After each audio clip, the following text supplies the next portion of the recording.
Bonjour, on se retrouve aujourd'hui pour une nouvelle vidéo. Il sera question du Drum Designer qui est développé par UVI, donc une société française dont la réputation n'est plus à faire, tellement la qualité de ces instruments, notamment le Falcon, et puis des effets qu'ils ont pu développer avec notamment les IRCAM et les reverb à convolution et autres. C'est pas l'objet du tuto ici, mais simplement pour vous dire que voilà, UVI est réputé pour la qualité de ses instruments, et ici on en a encore la preuve.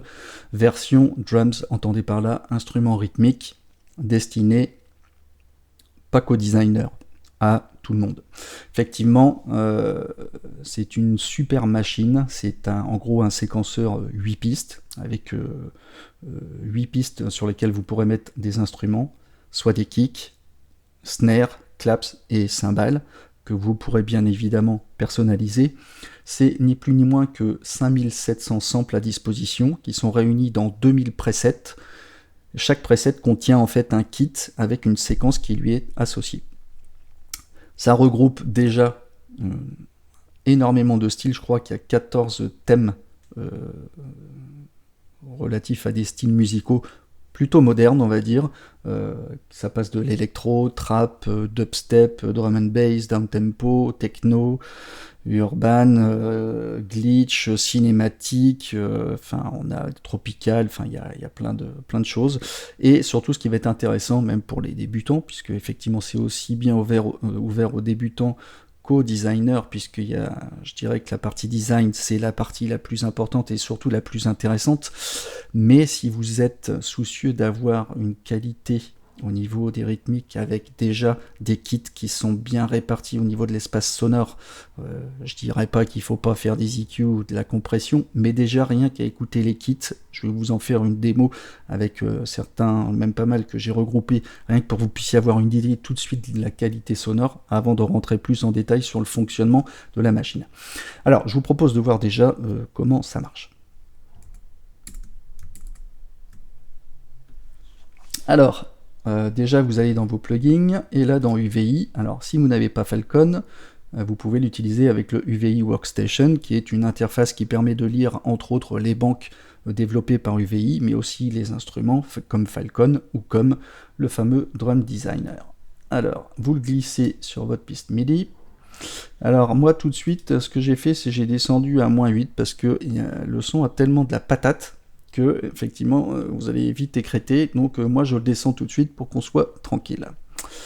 Alors hop, vous cliquez ici. Alors avant de charger votre effet, enfin votre instrument, vérifiez ici que les effets, vous n'ayez rien de chargé au niveau des effets ou l'arpégiator, pour pas paralyser le fonctionnement de votre instrument. Donc là vous cliquez sur le petit plus et vous allez donc dans les banques, là vous avez installé vos banques de sons, en l'occurrence moi ici ça sera le Drum Designer. Alors vous voyez que soit effectivement vous pouvez charger un kit, c'est-à-dire qu'il va contenir les 8 pistes, soit le kit mais avec chaque sortie séparée, si vous voulez travailler sur des sorties séparées, ou vous pouvez charger tout simplement sur une piste le kick, vous recréez une autre piste, une snare, clap et cymbale si vous voulez travailler les éléments à part. Moi je vais prendre plus simple au début, le kick, et je double-clique dessus pour le charger. Voilà, donc l'interface est toute mignonne, toute simpliste, hein. Vous pouvez cacher le clavier ou l'afficher. Et ici, donc, vous voyez qu'on a une piste kick par défaut, c'est pas la peine d'essayer d'en mettre deux, vous pouvez en mettre qu'une. 2 snares, un clap et 4 cymbales. Alors vous allez dire déjà, voilà, on a de la limitation, mais vous verrez que effectivement on a vraiment un éventail énorme de choix pour faire justement faire du bon travail. Alors, je ne sais pas si je commence directement avec les kits ou pas, ou si je vous présente l'interface. Alors bon, on va, avant de charger moi je pense que je vais charger les kits directement. Alors quand vous allez ici, vous avez un module initialisé, c'est-à-dire sans rien, sur lequel vous allez commencer à travailler. Soit sinon vous avez des banques, comme je vous ai dit, on a jusqu'à 14 en fait groupes de banques. Je vais vous les faire écouter et après on va voir le fonctionnement. Alors, donc électro, on va aller donc Tropical 1, on va voir, là vous faites lecture,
Alors, on va aller maintenant dans la trappe.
Alors, futur.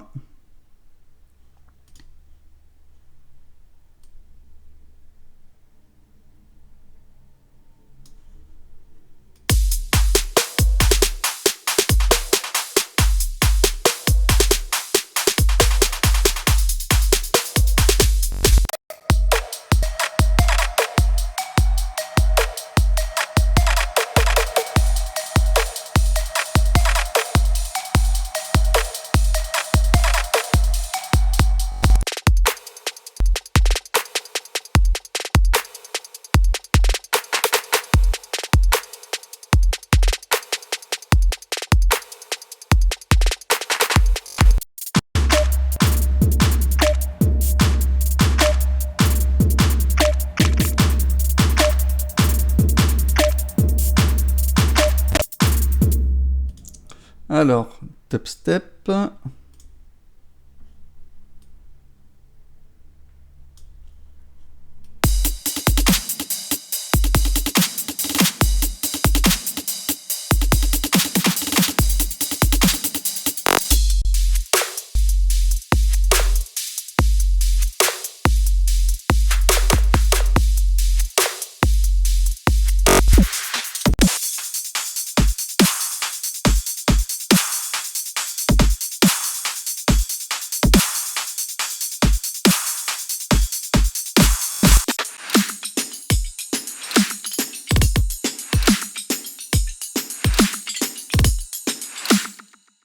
Alors, drum and bass.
Alors, down tempo.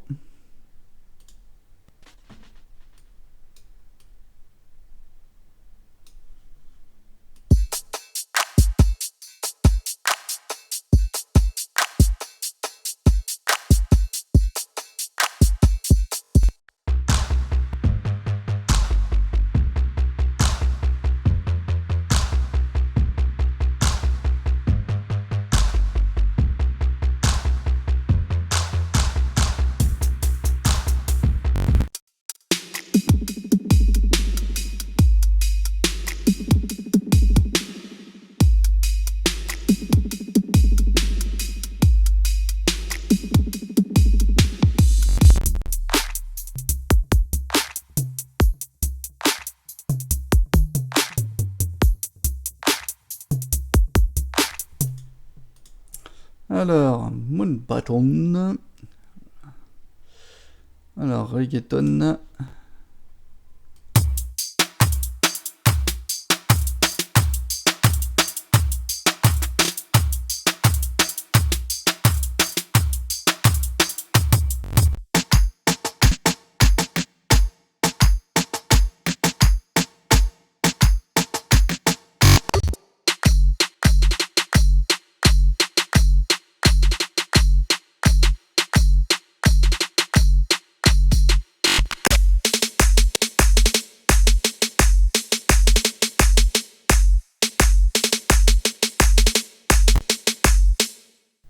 Il y a des sacrés jeux de mots à la française, je trouve ça excellent. Donc après, donc techno. Alors, le Berlin, il est où le Berlin?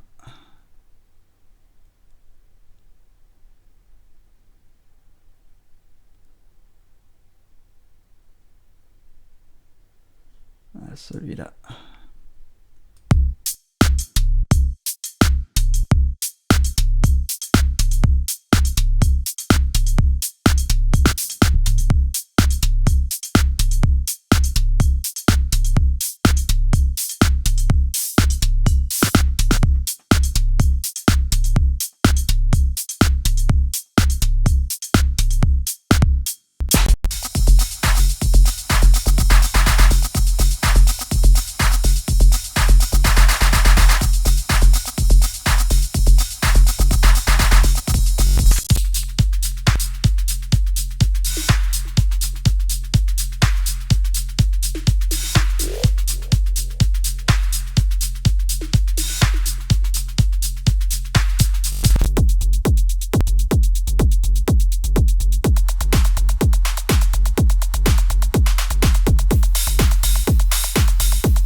Vous voyez, hein, c'est très propre. Urban. Alors, Bass Low, lui, en 70.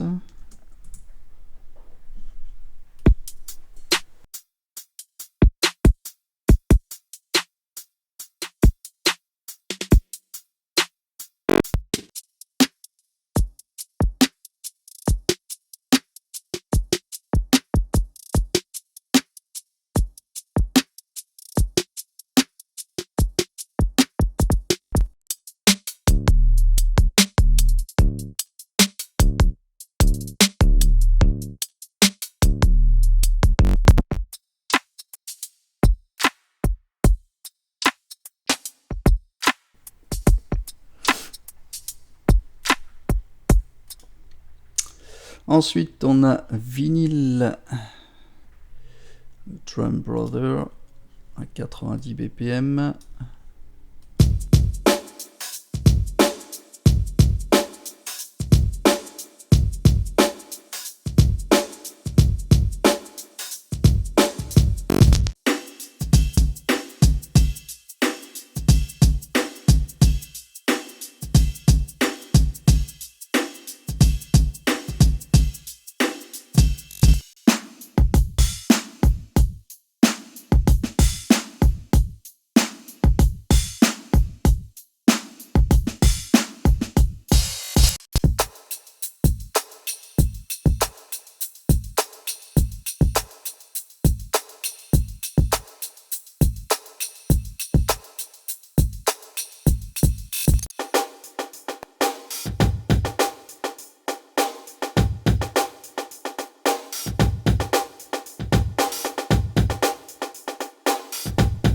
Incredible Bongo, ça rappellera Apache pour les plus anciens d'entre vous.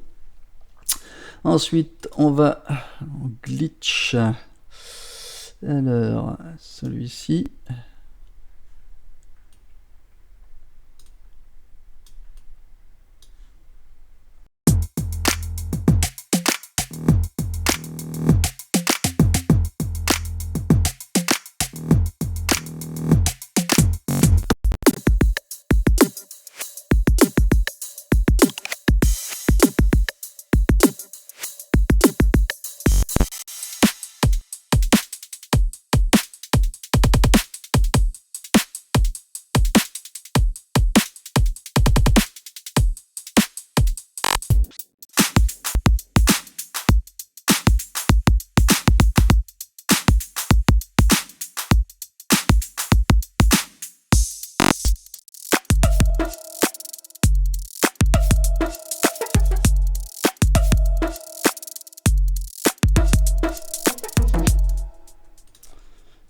Alors, ne vous inquiétez pas, quand il y a des changements, quand je fais les changements de preset pendant la lecture, c'est normal que ça craque un peu, c'est pas fait pour, hein. En général, vous choisissez votre preset et puis vous le déroulez. Là, c'est parce que je le fais en cours de lecture, c'est pour ça qu'il y a des petits craquements ou changements de l'un à l'autre, mais ça le fait pas en réel, hein. Alors, on est après dans le New Disco. Keep it. 110. On va pas chipoter.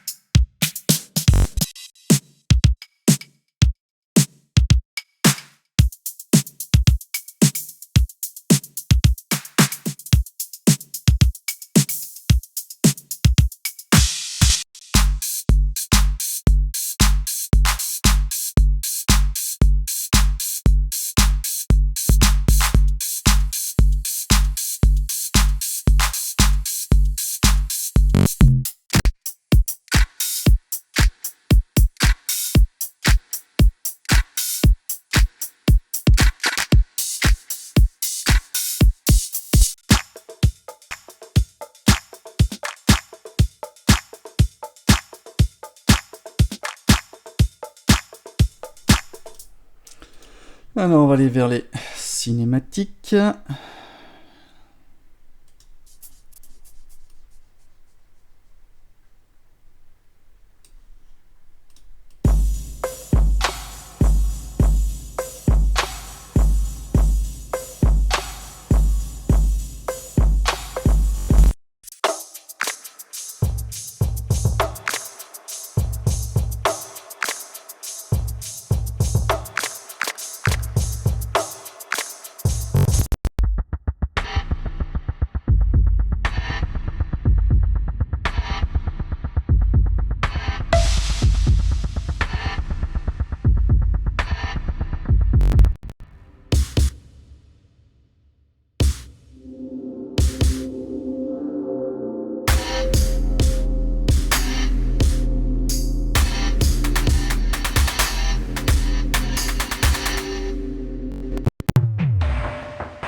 Et divers, alors là on a un petit peu de tout. On prend le chill up à 95.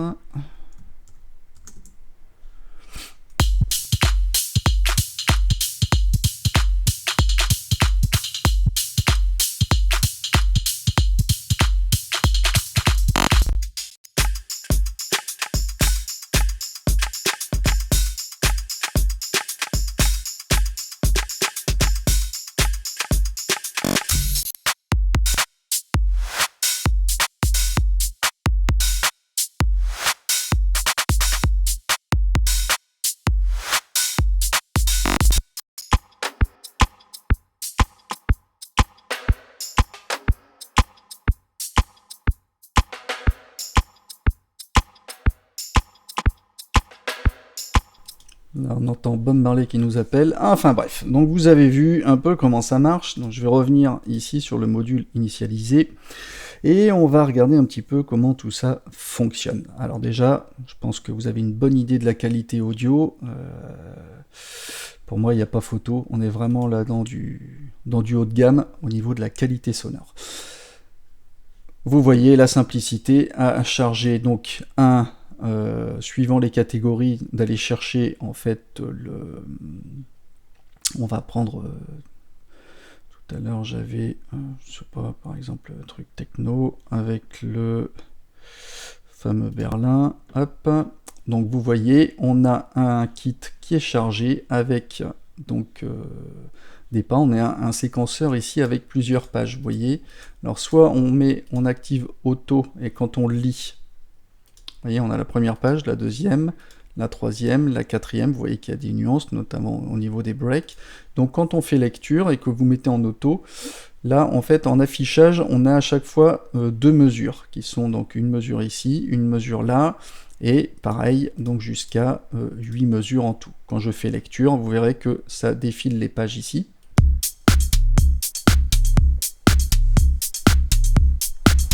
Je suis à la deuxième page, etc., etc. On peut figer, c'est-à-dire quand on est en train de travailler, on peut désactiver le mode automatique. La boucle va être lue sur les 4 pages, mais à l'écran, vous n'aurez que celle que vous avez sélectionnée. Vous voyez le témoin de lecture. Après, il continue son chemin là-bas, lui, et nous, on peut rester à travailler ici. Bon, c'est toujours bien de le mettre en automatique. Et comment ça se passe? Donc ici, on a une fenêtre séquenceur, ici une fenêtre mix, qui reprend en fait des réglages globaux, si je puis dire, concernant votre instrument, avec le time qui permet de mettre par rapport à la position ici, par exemple du kick sur la grille, vous pouvez décider de le mettre un peu en retard ou un peu en avance. Pour revenir à un réglage par défaut, vous appuyez sur Alt et clic. On peut gérer le gain, la panoramique, donc signal gauche-droit, les hauteurs en demi-ton. Ici, le delay pour la longueur de l'instrument, et ici, lui injecter de la reverb. Ça pour n'importe quel instrument. Et ici, on a une section globale d'effets, c'est-à-dire qui englobe l'intégralité du kit, à savoir un compresseur avec les réglages habituels. Je ne vais pas refaire tout le détail, je vous invite à aller consulter mon tuto sur les compresseurs où j'explique comment ça fonctionne, avec un clipper ici qu'on peut activer ou pas. Ici ça se lit, en fait la chaîne d'effets se lit de gauche à droite. Ici c'est un compresseur, ici c'est un EQ, ici c'est un delay, et ici c'est une reverb avec la convolution, s'il vous plaît. Donc avec des choix, bien évidemment, d'emplacement, voilà, sur concert, enfin le truc habituel, classique, hein. Je pense que l'essai sera la meilleure façon de vous en rendre compte. Et en plus, ce qui est très bien, c'est qu'on a des configs au-delà des réglages habituels. On peut voilà, avoir un son style cassette, digital, headphone, mégaphone, radio, talkie-walkie, ici des ambiances de voilà, transistor, American Tube, d'enceinte. Ici, pareil pour le sound design, donc on peut avoir des effets un peu biscornus, mais qui peuvent justement vous permettre de sortir des sonorités autres, puisque la finalité, c'est pas d'utiliser simplement les instruments qu'on vous propose, mais le gros avantage, c'est que, comme vous savez, dans la musique électronique, on a tendance à empiler les couches, c'est-à-dire que ce soit pour les kicks, les snares, les éléments rythmiques, mais aussi pour les basses, aussi pour les synthés, on empile les couches de façon à avoir une sonorité qui pète, qui soit bien forte. Donc le principe du drum designer, c'est qu'effectivement, on va fonctionner par couche. Alors, pour ceux, vous voyez ici, on va cliquer directement sur le kick, on a des réglages avec des onglets à activer ou pas, et ici, un menu d'édition, on a le menu principal, je vais vous expliquer brièvement comment ça fonctionne après, un menu d'édition, toujours pour le kick, et d'ailleurs, vous ne serez jamais perdu, puisqu'il y a un code couleur qui fait que votre instrument correspond à une certaine couleur, et une section d'effets que vous pouvez activer ou désactiver, et un réglage du volume général. Tout ce qui concerne uniquement le kick, avec un back qui vous permet de revenir au menu principal. Pareil pour la snare, avec un menu d'édition, et vous voyez qu'on a des couches, on y reviendra après. Pareil pour le clap, avec des réglages qui peuvent être plus ou moins différents. Et cymbales, avec effectivement un edit et donc les modes d'édition peuvent être différents en fonction de l'instrument que vous sélectionnez. Alors comment ça fonctionne? Au niveau du déclenchement, alors imaginons là j'ai déjà un kit qui a été chargé. Ici au niveau du contrôle MIDI, vous avez des notes qui sont à gauche, celles qui sont colorées, celle-ci, ça correspond au kick. Ici, première snare. Deuxième snare qui sonne pas comme une snare. Vous verrez que on peut transformer aussi le son pour en faire des basslines par exemple et jouer avec les hauteurs, c'est très très sympa. Ici on a le clap et ici 1, 2, 3, 1, 2, 3 clap, 4. Enfin, pas clap, cymbale, ok.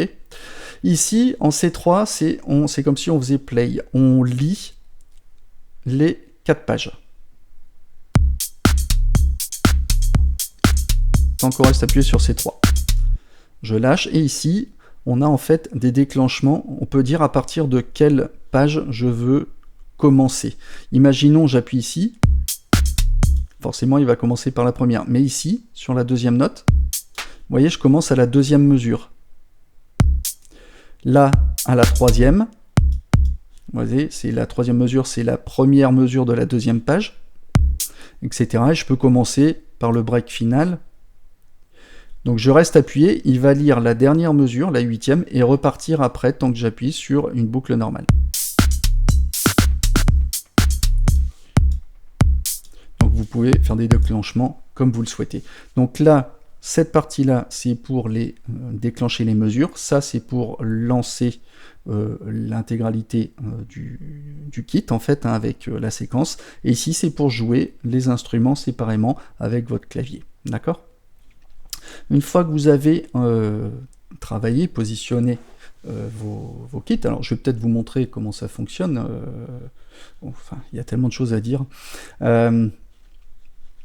Une fois que vous avez un kit et vous voulez le mettre directement en tant que clip sur votre séquenceur, vous pouvez cliquer ici sur Générer, et vous le prenez, vous faites un drag and drop, c'est-à-dire vous glissez, déposez, et là, vous aurez, alors ici, toutes vos notes qui ont été, toutes vos notes MIDI qui ont été réparties en fonction de votre kit. Et vous n'avez plus qu'à faire lecture, et ça rejoue exactement votre kit. Vous pouvez éventuellement après éditer votre clip et puis changer des notes, apporter des correctifs comme vous avez l'habitude de faire. Ok. Alors ici, on a pour chaque instrument, enfin là c'est pour la globalité, on a possibilité de gérer donc les vélocités. On va partir sur un petite chose initialisée. Voilà. Là j'ai un kit par défaut, un kick. Voilà, donc je vais pouvoir mettre, par exemple, un kick sur chaque temps. Donc là, c'est la vélocité, c'est la force avec laquelle il sera joué. Donc on peut le mettre, là je le mets comme ça, je peux faire des variantes. Vous faites un clic gauche souris, vous voyez. Et là, je fais lecture.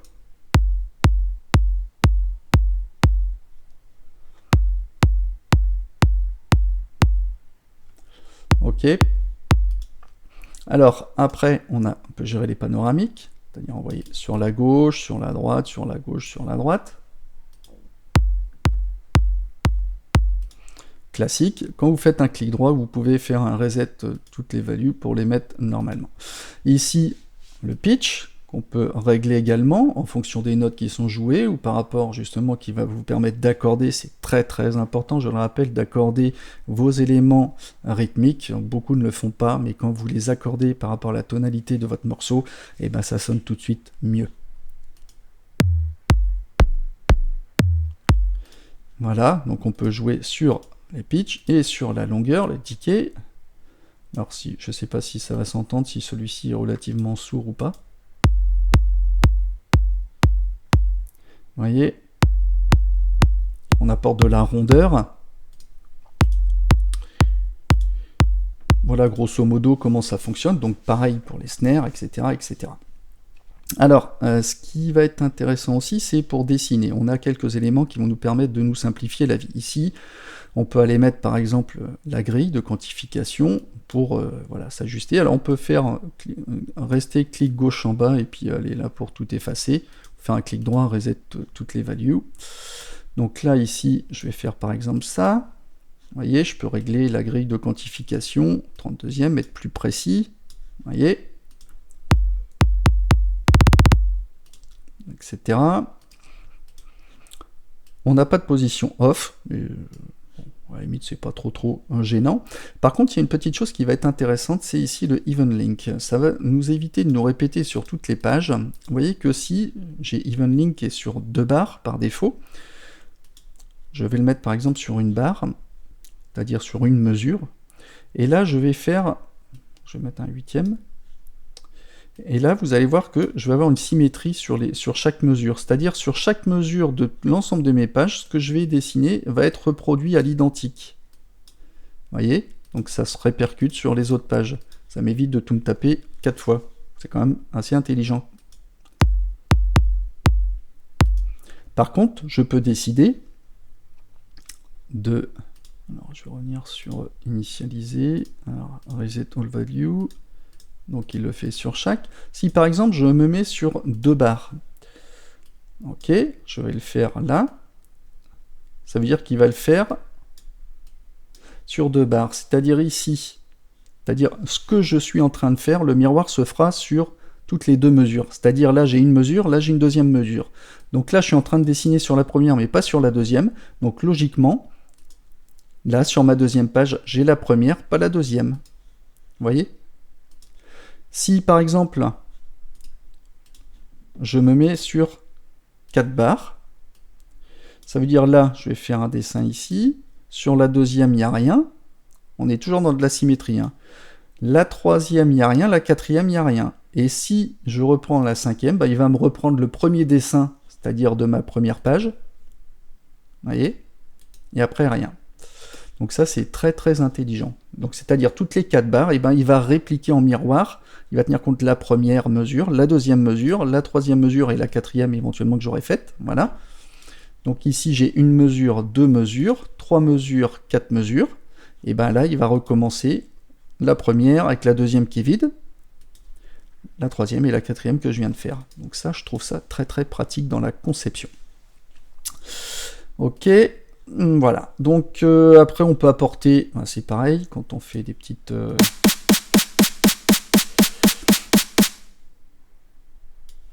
Oui, alors, par défaut, je vais remettre sur une barre, sur une mesure. On va plutôt faire là, comme ça.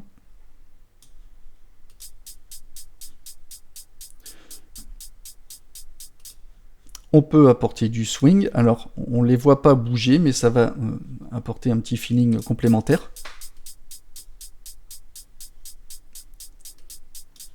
Ça se fait bien évidemment sur l'ensemble de notre kit. Donc voilà, grosso modo, ce qu'il faut retenir là-dessus. Hein, on a donc la partie mixeur, on en a parlé tout à l'heure, et ici, activer ou pas donc les effets globaux, c'est-à-dire pour l'intégralité du kit.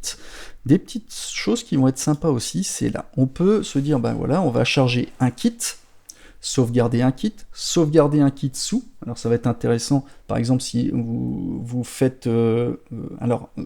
faites bien la différence entre un kit et une séquence. Séquence, c'est ce qui est dessiné ici, ce sont les pas, et le kit, c'est les instruments. Et donc un preset, c'est un kit plus une séquence. D'accord? Donc là, on peut charger un kit uniquement, sauvegarder un kit. Si on a chargé un kit, on peut le sauvegarder sous un autre nom si on a fait des variations au niveau du son. On peut sauvegarder tout sous un autre nom, c'est-à-dire la séquence avec le kit.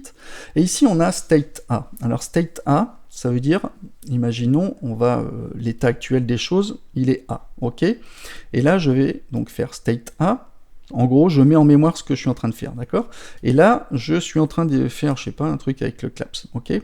Je vais pouvoir faire une comparaison, c'est-à-dire là, maintenant, j'ai state B, ok? Donc, je peux faire un comparatif entre state A et state B, c'est-à-dire l'état A et l'état B de ce que j'ai pu faire. Ça permet de faire une écoute comparative, c'est très très pratique également. Après, on peut dire aussi, ben maintenant, je peux copier le A vers le B. Je peux faire copie A to B. Après, je peux copier, si je veux, la séquence de la page. Par exemple, je vais faire... bon, je vais enlever ça, on va mettre sur off. Mettons que ça, je veuille l'effacer. Ça, je vais faire comme ça. Je veux copier cette page-là sur une autre. Eh bien, je vais faire ici copie la séquence de cette page-là et je veux la coller sur celle-ci. Donc, paste séquence. Voilà. Donc, j'ai fait un copier-coller d'une page sur l'autre. Je peux charger aussi une séquence only. Ça va être intéressant parce qu'imaginons vous souhaitiez garder un kit et changer la séquence. Alors, soit vous gardez la séquence seulement et vous changez le kit, soit vous chargez un kit et vous gardez la séquence. D'accord ? Donc ça, c'est tout à fait possible. Là, il y a Lost Sequences Mute and Solo. Alors dans la doc, ils nous indiquaient que ça préserve en fait la configuration du mixeur. Moi, je l'ai essayé, ça n'avait pas l'air de fonctionner, donc je ne vais pas m'attarder là-dessus. On revérifiera sur la doc à l'occasion. Donc voilà le menu. Alors maintenant, on va arriver sur une chose qui est très très intéressante, c'est... Je vais peut-être prendre un son où, tiens, dans le down tempo, où il y avait un son de basse. Oui, non, je vous ai pas montré aussi ça. Sur le pitch, attendez, je vais prendre le down tempo. Il y en avait un qui s'appelait Continuous Bass. Comme quoi on peut aussi détourner l'usage d'un instrument rythmique pour en faire un instrument à part entière.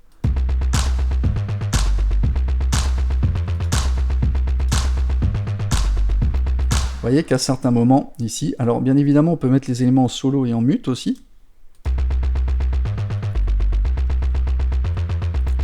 Vous voyez, on peut jouer, changer les notes, donc ça c'est assez intéressant. Maintenant on va rentrer dans le détail, ici, sur les... Là on a vu toutes ces sections qui concernent la section globale. Maintenant quand on rentre dans l'instrument, ici, alors on a la possibilité de charger un kick, sauvegarder sous un autre nom, pareil, copier donc un réglage et puis après le comparer à un autre qu'on pourrait faire. Donc là on a le menu main avec la possibilité de changer le pitch. Oui, sauf que j'avais mis, je vais mettre celui-là par exemple en solo. Et vous cliquez ici pour entrer. Donc là, ici.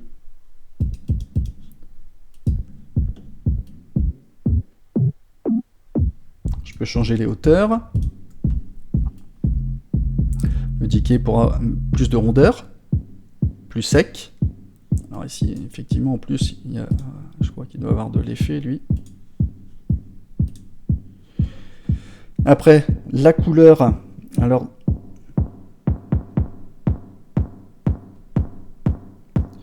en fait, quand on va vers la gauche, on va vers un low pass, et quand on va à droite, on va vers une EQ en plateau.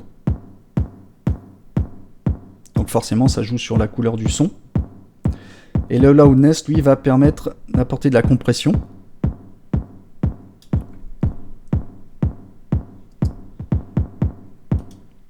Alors après, on a des paramètres de gate pour couper ici avec le maintien. Alors, on va voir si ça change les choses. Pour que ça soit vraiment plus sec.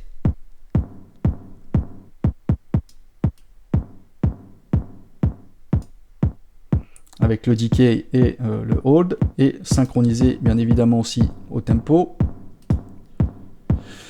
Possibilité de jouer sur le release, sur la vélocité, déterminer le degré d'intensité avec la force des touches, et ici permettre le... Alors, attends, je vais arrêter, c'est saoulant. Le pitch tracking, ça veut dire que quand vous le jouez en individuel, le kick, quand il est désactivé, il y aura toujours le même son en C3 par défaut. Par contre, si vous l'activez, vous pourrez jouer à différentes hauteurs. Alors, bien évidemment, à compter que ici, dans les couches, le pitch soit activé. Donc en gros, c'est ça. Ça me permet d'aller dans le menu d'édition qui concerne toujours le kick. Donc ici, vous voyez qu'on a deux couches. Il y aura toujours body et tone. Body, c'est ici le sample. On a plusieurs déclinaisons, on va pouvoir aller chercher des samples. Et le tone, ici, c'est tout ce qui concerne les formes d'ondes. Donc on va pouvoir mélanger les deux. Et aussi activer ici le link qui va faire qu'on peut changer des presets directement. En même temps, vous voyez que les presets changent, mais on peut changer les choses si on souhaite, ou changer les...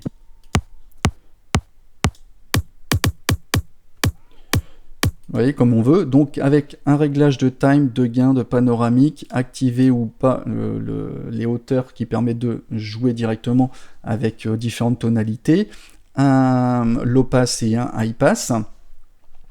Donc ça c'est plutôt sympa. Quand vous faites, donc pour chaque on a des divisions ici. Vous voyez ici dans Body, je peux jouer sur le Body, c'est-à-dire ici je vais le mettre en solo. Je vais pouvoir jouer sur le départ de l'échantillon. Je vais pouvoir jouer sur l'attaque, le maintien, le decay et les courbes. Vous verrez que ça a une très grande importance, notamment sur les cymbales. On verra qu'on peut faire des choses assez intéressantes. Voilà. Sur Tone, donc on peut choisir des courbes. On peut même les dessiner si on veut nous-mêmes avec le petit crayon. Et Smooth pour arrondir, adoucir la chose. Régler les courbures. L'attaque, le time. Pareil sur le pitch. On peut choisir d'autres courbes. La profondeur, le time. Changer ici la forme. Enfin, il y a vraiment, là, je vais vite hein, parce que sinon on va y passer 150 ans. Mais enfin, on a vraiment la possibilité. Et rien que ça, vous voyez, là, sur le tone, donc on peut changer après.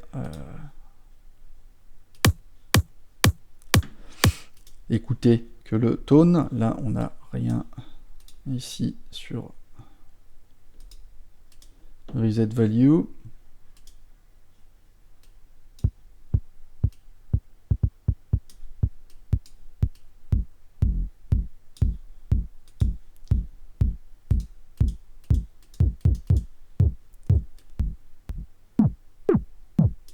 Enfin, on a vraiment énormément de choses à faire. Et on a une section d'effets qui est propre au kick pour jouer sur les transients, pour qu'ils soient plus ou moins secs.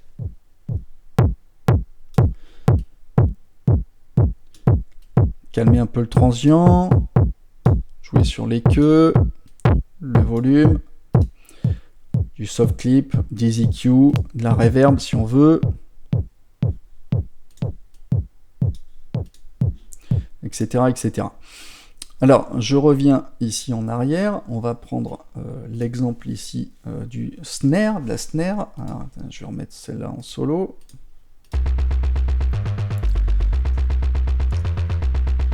Vous voyez que ça ressemble pas vraiment à une snare. Donc, je clique dessus. On a pareil le pitch.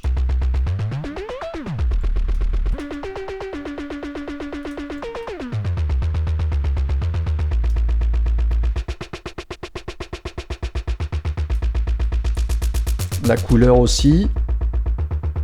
Le punch, c'est pour gérer la compression sur toutes les couches.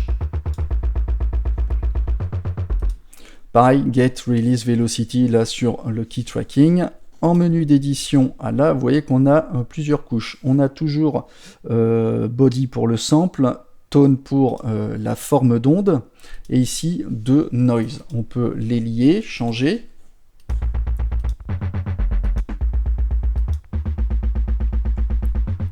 Toujours avec les possibilités de jeu sur le gain, time, panoramique, etc., etc. Donc là, on travaille sur le départ du sample du body. Sur le tone, on peut jouer ici avec des courbes. On va le mettre en solo.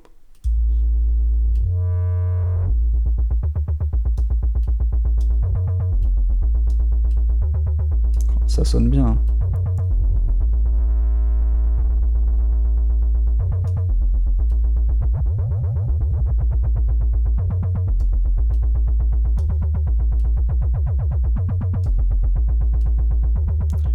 Jouer sur la forme d'onde, la phase, sur le noise.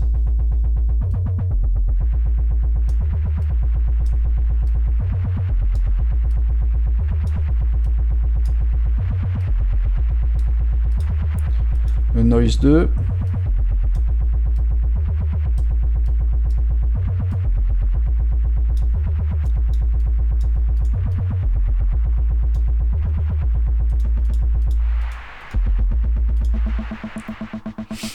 Etc., etc.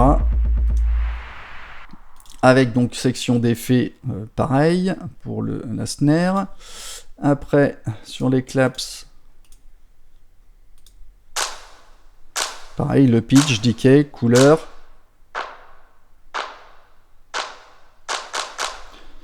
Time stretch.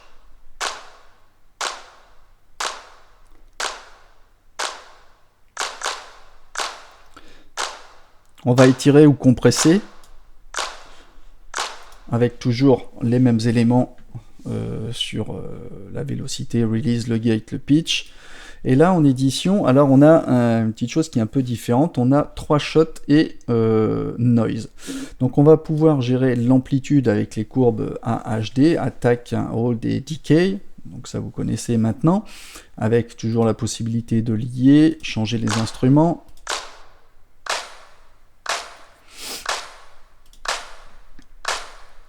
Ok, et ici on a ce qu'on appelle ici sound. Alors sound, c'est avec des événements. Vous voyez que on a... Oula. Par exemple, on va mettre 4 événements. Ici, on va pouvoir en fait déclencher un élément par rapport à un autre. Vous voyez ici, j'ai le shot 1. Là, je vais dire, bah tiens, j'aurai le 1 qui va se déclencher avec le 2.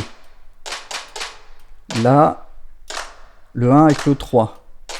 Là, le 1 avec le noise. Et je vais pouvoir faire des événements un peu partout pour donner un côté plus humain. Et avec sort, vous allez inverser en fait la courbe, si je puis dire. Alors on peut aller jusqu'à plein d'événements. Hein. C'est agaçant. Voilà. Après avec le time, c'est pareil. En fonction des événements, on va pouvoir ajuster en fait un dosage de modulation des événements et humaniser le tout.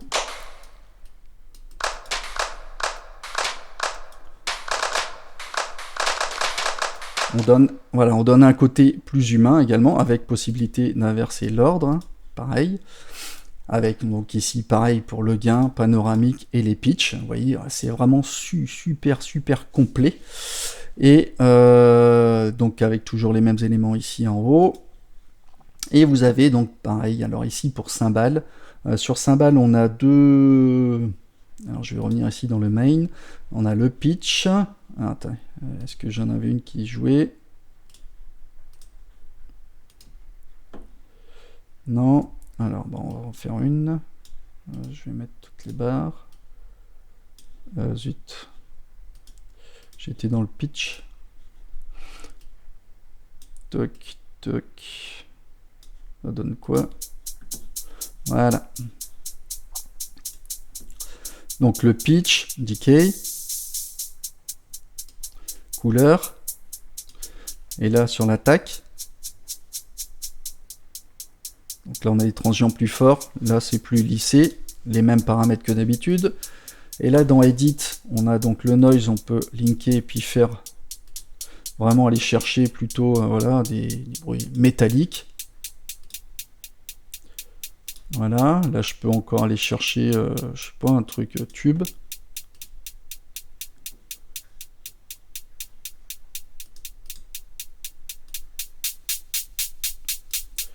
Donc là je vais pouvoir faire des réglages sur le noise.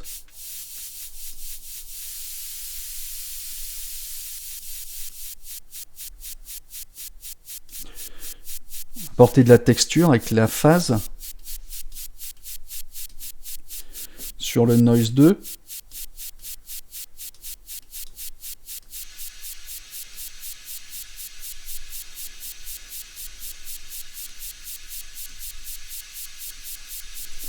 Le filtre. Donc low pass, high pass et en shelf, en plateau. Enfin, il y a tout ce qu'il faut pour faire du bon son. Et après, donc vous revenez au principal et vous pouvez générer et aller exporter votre projet. Voilà en gros, en gros, ça a été assez long, je sais pas combien de temps ça dure là le tuto depuis tout à l'heure, mais bon, je pense avoir fait le tour quand même des principales fonctionnalités. Moi, ce qu'il en ressort, c'est qu'effectivement, si vous êtes novice dans la création sonore, vous avez des patchs avec d'une super belle qualité que vous pouvez ajuster et faire des variantes pour vous les approprier. Si vous voulez aller plus loin et découvrir le sound design au niveau des éléments rythmiques, par les superpositions de couches, ce qui permet d'avoir des sons qui pètent, qui sont bien forts. Donc moi, je trouve vraiment excellent avec la qualité sonore du VI. comme on a l'habitude d'avoir avec le Falcon, et ben là, celui-ci tient très bien la route aussi, et moi je l'apprécie vraiment. Sur ce, je vous laisse, je vous donne rendez-vous pour de prochaines vidéos, et je vous dis à bientôt, ciao ciao.